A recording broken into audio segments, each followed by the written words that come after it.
What if the truth is far stranger than fiction, and you've been living it all along without even realizing? What if I told you the afterlife isn't something that happens after death, but something you're experiencing right now? It's not just a mind-bending theory. It's backed by ancient wisdom and modern insight alike. And the signs? They've always been hidden in plain sight. This perspective flips everything we've ever known on its head. It dares to question centuries of belief systems and teachings. But once you see it, something changes. Fear dissolves, doubts fade, and even the emptiness you've carried begins to make sense. Before we uncover what's really going on, make sure to hit that like button and subscribe, because this is only the beginning of what's coming. Now imagine this. What if your reality isn't built from the outside in, but from the inside out? That your consciousness doesn't emerge from your brain, but instead your brain exists because of your consciousness. This isn't just mystical talk. Ancient wisdom and cutting-edge science are starting to agree on one thing. Consciousness is the source, not the result. That eerie feeling of déjà vu, the one that makes you pause and swear you've been here before. Maybe it's not just a brain glitch. Maybe it's your soul trying to remind you that this reality is just a fragment of something far bigger. What if this life is merely one chapter in an endless saga you've already lived? A cosmic story where every existence is like a page you once wrote but can no longer remember. Think of it like shedding old clothes. The body comes and goes, but what you really are, your essence, moves on untouched. Consciousness doesn't just survive death, it transcends time, identity, and memory. One powerful example comes from Dr. Jim Tucker's research in Return to Life, where children vividly recall past lives and recount historic events they were never exposed to in this life. So if the soul persists, and the body is just a temporary vessel, we have to ask ourselves, what invisible baggage are we carrying? What unresolved patterns keep looping from life to life? Maybe that strange phobia, uncanny talent, or magnetic connection with a stranger isn't random at all, but echoes from a story that never truly ended. Maybe the key to understanding it all lies in what we call life cycles. That nagging sense of, I've been here before, might not be just a trick of the mind. What if life is structured as a loop, an intricate system of repeating lessons meant to guide our evolution? Every recurring conflict, every familiar mistake, might actually be a coded message, urging you to see what you've been missing. Ever caught yourself asking, why does this keep happening to me? That question might be the gateway to clarity. Maybe life isn't punishing you, it's just patiently presenting the same challenge until you finally master it. These cycles come in many disguises. Relationships that drain you, career paths that collapse, decisions made on impulse that lead to the same regrets. Think of it like a video game level you can't pass until you learn the right move. Every time you fail, you're not going backward, you're gathering clues. Life will keep circling you back until you level up. Try this. Spend 1 week writing down the things that seem to happen again and again in your life. By the end, you might realize they weren't coincidences, they were instructions. And what if every déjà vu, every eerie sense of familiarity, wasn't just a glitch, but a whisper from your soul, gently nudging you? We've been here before. Pay attention. These echoes might not be accidents. Maybe they're checkpoints in your journey, calling you to make a different choice this time, to break the loop instead of repeating it. When you start to see life this way, it no longer feels like a maze with no exit. It starts to look more like a coded map, one designed not to trap you, but to guide you. And this map isn't new. It's ancient. Long before science ever spoke about parallel dimensions or quantum consciousness, ancient cultures were already drawing it. They believed the outside world simply mirrored the state of your inner world. In Tibet, monks described this physical realm as a kind of spiritual purgatory, an ongoing trial meant to purify and awaken the soul after death. The Gnostics believed we're living in a crafted illusion, a reality meant to challenge us into awakening and escaping the cycle of ignorance. Maybe, just maybe, they weren't so far off. It's fascinating how ideas once labeled as mystical folklore are now echoing through the corridors of modern science. Tibetan teachings, like those in the Tibetan Book of the Dead, describe death not as a final stop, but as a transition, a shift in consciousness. And now, quantum consciousness theories and studies on out-of-body experiences or past life memories are arriving at the same crossroads those ancient masters pointed to centuries Ego. What was once dismissed as fantasy is starting to look a lot like the frontier of scientific discovery. Maybe we've been too quick to abandon ancient wisdom in favor of modern distractions. Traditions that emphasized meditation, mindful fasting, and deep introspection weren't just about discipline. They were roadmaps for decoding reality itself. When we bring these practices back into our lives, something begins to change. Our perception sharpens. The world feels less random and more like a riddle meant to be solved. Suddenly, life isn't just survival. It's a living code, and you were born to crack it. What if life is actually a sophisticated virtual reality game? It might sound like something out of a sci-fi movie, but some of the world's top physicists and consciousness researchers are starting to entertain this very possibility. According to them, the universe may not be built from solid matter at all, but from information. Reality, in this view, is a kind of interactive code that our consciousness is constantly decoding, like players immersed in a hyper-real simulation. Picture a video game. The character believes the world around them is all there is, unaware of the developer who programmed every rule, challenge, and mission. Now imagine that we're in the same position, living inside a designed experience where nothing is random. That coincidence you couldn't explain? That turning point that changed everything? Maybe they weren't coincidences at all, but intentional codes woven into your personal journey. Take something simple, like an unexpected opportunity falling into your lap. It might seem like chance, but it could be a line of code you set in motion before even entering this game of life, fine-tuned by your current state of consciousness. If that's true, then the real power lies in upgrading the player, not the game. Change your energy, and you start rewriting the script from the inside out. When you shift your thoughts, emotions, and mindset, you're not just changing how you feel, you're literally reshaping the reality around you. As Michael Talbot explores in the holographic universe, reality behaves like a mirror, responding to the observer's consciousness. That means what we experience isn't fixed. It's fluid, reactive, and deeply personal. And within that framework, even suffering takes on a new meaning. Because maybe pain isn't some glitch in the system.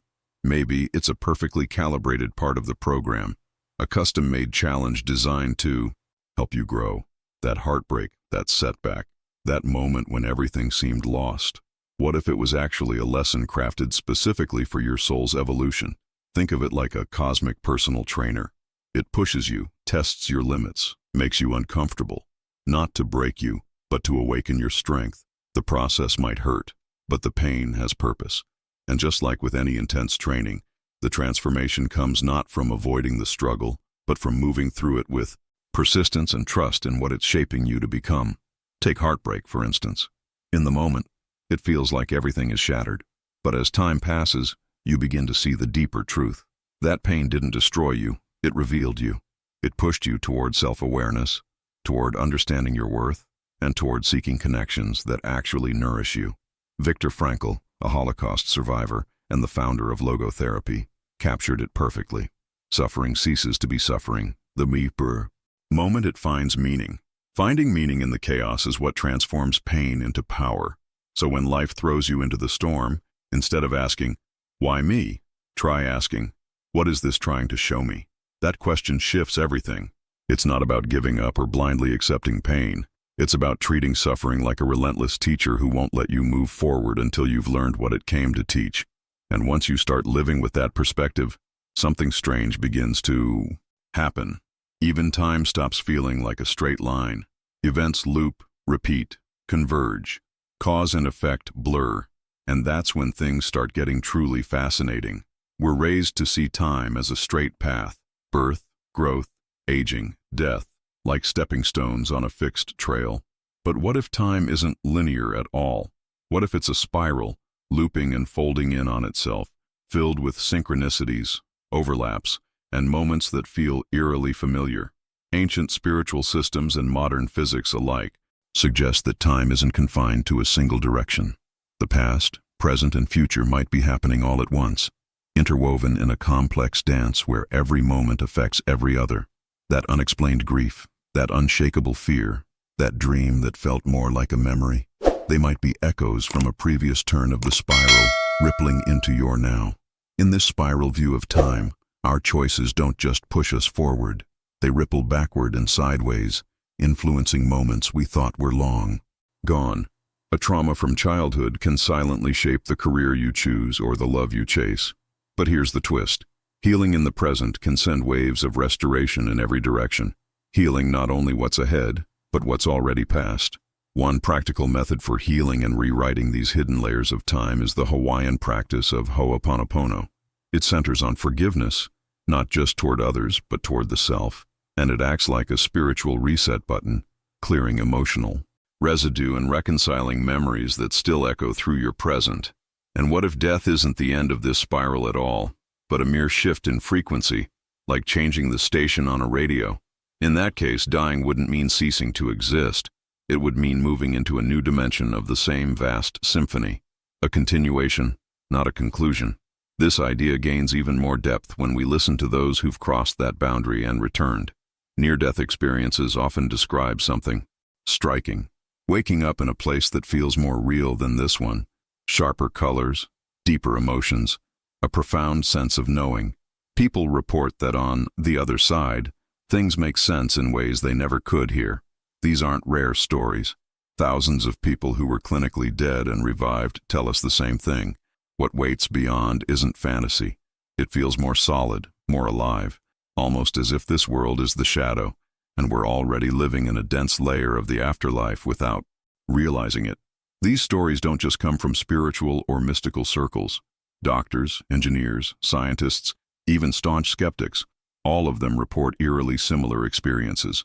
They describe landscapes that feel deeply familiar, encounters with loved ones who've passed, and an overwhelming sense of peace. But what stands out most is the undeniable clarity they gain. Life doesn't end. It simply continues on a different frequency. One remarkable account comes from Dr. Eben Alexander, a neurosurgeon who was initially a skeptic of anything beyond the material world. After a near-death experience, he wrote Proof of Heaven, in which he shares how his NDE transformed his understanding of life, consciousness, and the afterlife. If the afterlife resembles so closely what we already experience, then maybe the only real difference is how we perceive it. Perhaps we're already walking through another dimension, one just beyond our current grasp. And with a simple shift in consciousness, the veil could lift, revealing the greater reality waiting right under our noses. Here's something even more mind-bending. What if we didn't just stumble into this reality but actually helped create it? What if the universe you live in was designed by you? At first, this might sound completely out there, but many philosophical traditions and modern consciousness studies suggest just that. The idea is that higher versions of ourselves, free from the confines of time and matter, designed this classroom of reality to foster our spiritual growth and evolution. In other words, we're not just players in this game. We're also the architects, shaping the experiences and lessons that will help us awaken to our fullest potential. Think about those times when everything seemed to fall apart, when life felt like it was falling off track. Yet, in hindsight, those very moments led you to the greatest revelations and growth. Coincidence? Maybe not. Perhaps those setbacks were carefully programmed challenges, designed to help you tap into strengths and insights that were always there, waiting to be unlocked. Here's an interesting exercise. Write a letter to yourself. What key challenges would you give yourself in order to grow? Now, compare that list with the experiences you've had so far. You might be surprised at how much they align. If we are indeed the architects of our own reality, then that means we also have the power to rewrite parts of the game while we're still playing it. Awakening isn't about escaping the game. It happens right within the game board. Every conscious decision is like pressing a hidden button, unlocking new layers of reality and possibility. To access this deeper level of mastery, though, we must develop something truly rare: lucidity within the dream itself. Many people believe the goal of spiritual life is to escape, to transcend, to detach from pain, or to disconnect from the world. But what if the true master is the one who remains fully present in this reality, the one who stays lucid, conscious, and aware, moving through life with grace, even when the storm rages all around them? True mastery might not be about escaping the chaos. It's about dancing in the middle of it, fully aware of every step. It's not about escaping the game. It's about mastering it. It's about understanding the rules and playing in alignment with your soul's true mission. Imagine becoming a pro player inside the very video game you helped design, navigating it with skill, purpose, and awareness. In practical terms, this means living with intention, even when the world around you seems to fall apart.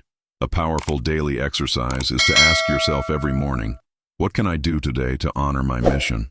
It doesn't always require a grand gesture.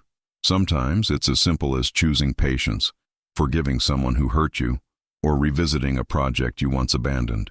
Small actions aligned with your deeper purpose ripple through your life like invisible waves, gradually shifting and rewriting the very structure of your personal game. And in those moments of lucidity, when you're aware of your role and your power to shape the experience, you realize that every challenge is an opportunity for conscious growth. Every repetition isn't a mistake. It's an invitation to wake up, to evolve. Every obstacle you face becomes a chance to respond differently, to step into your higher self, and to play the game with greater mastery. Over time, we start to see that even pain, loss, and the relentless cycles of life serve a deeper strategic purpose in our journey toward full awakening. And that awakening often shows up in the most unexpected places. Think about those moments when everything feels like it's falling apart. The heartbreak, the job loss, the sudden disappointment. They can feel like everything is crashing down, but what if they weren't random at all? Each obstacle, each frustration, each heart-wrenching pain is actually part of a hidden code, a cosmic trigger designed to wake us up. They're like alarms going off, urging us to snap out of autopilot mode and remember who we truly are. The strange thing is, when we look back on these pivotal moments, we almost always realize that it was exactly these shocks, the ones that seemed like chaos, that ultimately transformed us. They were the catalysts for our deepest growth, pushing us to evolve in ways we never could have imagined. Here's a simple example. Someone loses a job and, in their desperation, uncovers a hidden passion that leads them to start a business perfectly aligned with their true self.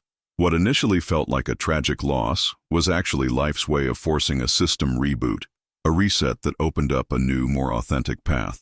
One of the most powerful exercises during any major crisis is to ask yourself, what is this trying to show me about myself? That question holds immense transformative potential. It can flip the switch of your consciousness and open your eyes to lessons you might otherwise overlook. And it's not just in the big life events that these triggers show up. Sometimes it's in the smaller moments, the uncomfortable conversation, the unexpected encounter, or the strange déjà vu you experience walking down the street. These little nudges are strategically placed, gentle reminders designed to pull us back to our greater mission. Because here's the thing, the universe won't give up on waking us up. The more we resist, the stronger and louder the signals become, until eventually, we're ready to see the intelligence, the purpose, and the design behind every single event in our lives. At first glance, the world may seem like a random collection of events, full of chaos and unpredictability. But when we look a little deeper, we start to notice a subtle pattern. Everything fits together, as if an invisible intelligence is orchestrating every detail. This is where karmic algorithms come in. Invisible, ultra-precise systems that place us exactly where we need to be for our growth and evolution. Nothing is truly random. Not the line you stood in, not the offhand comment that triggered you. Every moment is part of a larger plan. To better understand this, think about how social media algorithms work. They show you content based on what you engage with most. If you often react to things with irritation, life might start sending more situations that test your patience. If you focus on cultivating gratitude, you might begin to notice small miracles showing up more frequently. Here's a practical exercise. Try keeping an emotion journal for the next 30 days. Write down your emotional responses to events and situations, and observe how your emotional patterns shape the reality around you. You'll be amazed at the connections you start to see between your inner state and the external world. These karmic algorithms aren't here to punish you. They're here to teach you. Every challenge you face is a question from life. Have you learned to handle this yet? If the answer is no, the test comes back in another form until you pass and grow from it. When you change, the algorithm changes. It's as if we're playing a multi-phase game, where each level builds upon the consciousness and growth we've brought from the previous one. The more aware and aligned we are, the more we evolve and move through the game with greater ease. And it's on this journey that we uncover the true source of power. Many still believe that power is about money, status, or the ability to control others. But real power, the kind that can move invisible mountains, comes from within. It doesn't need to shout, boast, or prove itself.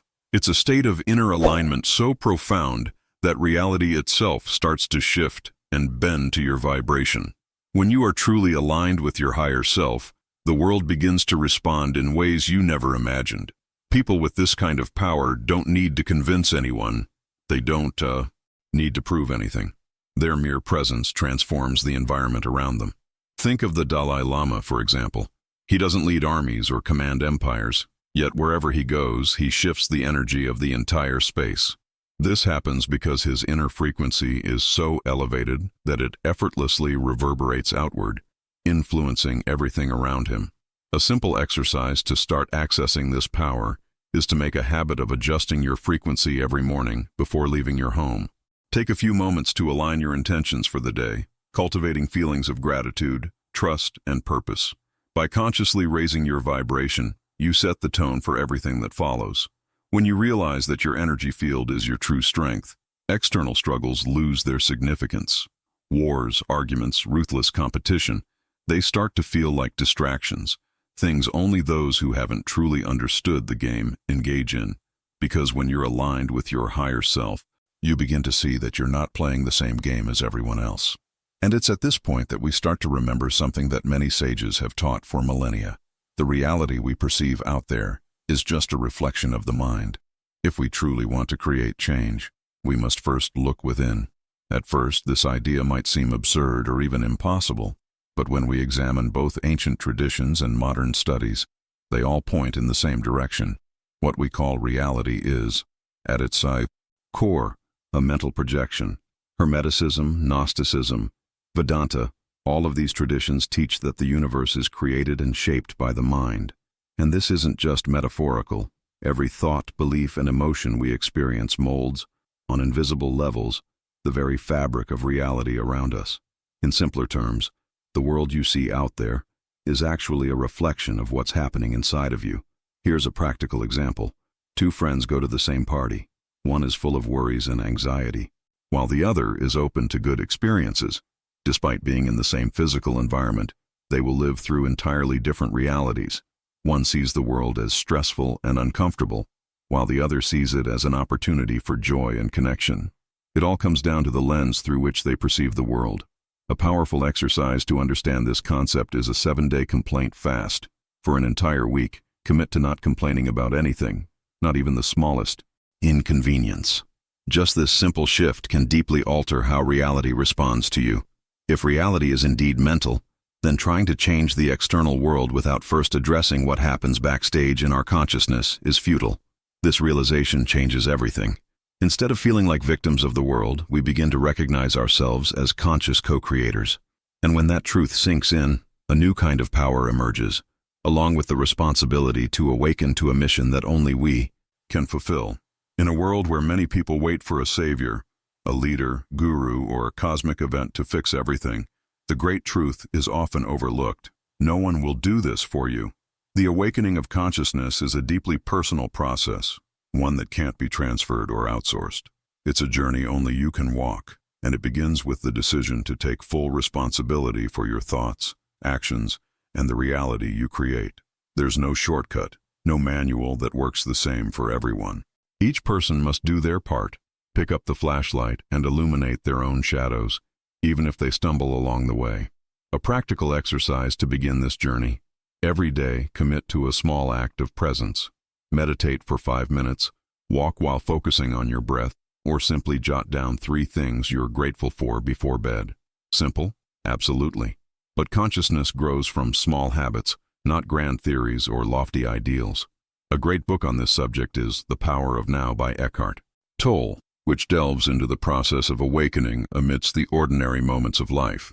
And as you walk this path, you'll realize that awakening isn't some grand, final destination with fireworks and flashing lights. Instead, it's a daily construction, an ongoing commitment to yourself, a quiet practice of transformation that unfolds with each passing moment. The further you walk this path, the more you realize you're not alone. Something even more powerful is unfolding. a collective memory, spreading like wildfire.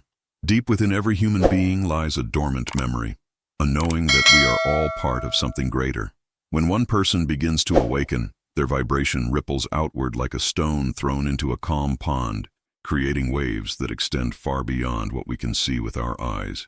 It is this collective memory that is slowly rewriting the reality we experience, not through wars, revolutions, or external impositions, but through the simple, conscious presence of awakened individuals in the world. A perfect example of this is the spontaneous movements of compassion in times of crisis, support groups, community aid, solidarity networks. These are not just random acts. They're signs that, even without conscious awareness, people are beginning to remember what truly matters. It's a reminder that even the smallest acts of kindness can spark the collective transformation we all need. A small act of kindness, a word of encouragement, a silent ethical decision, all of these contribute to an invisible web that connects every individual awakening to the collective change. What's truly fascinating? This silent revolution doesn't require grand acts of heroism. It only asks that you remember who you are, each and every day, that you act in your own space with awareness, love, and presence. Because each aligned action becomes a spark, reigniting the souls of others. And who knows, as you read these words, the next level of the grand game of consciousness might already be unfolding. Now, I want to hear from you. Have you ever had an experience that made you think that this life could truly be a continuation of something much greater? Share your story in the comments. I'd love to hear your thoughts. If you enjoyed this video, don't forget to hit the like button, subscribe, turn on notifications, and share it with someone who needs to hear this. And before you go, check out the next recommended video on screen. It will tie everything we've discussed together perfectly. See you in the next one.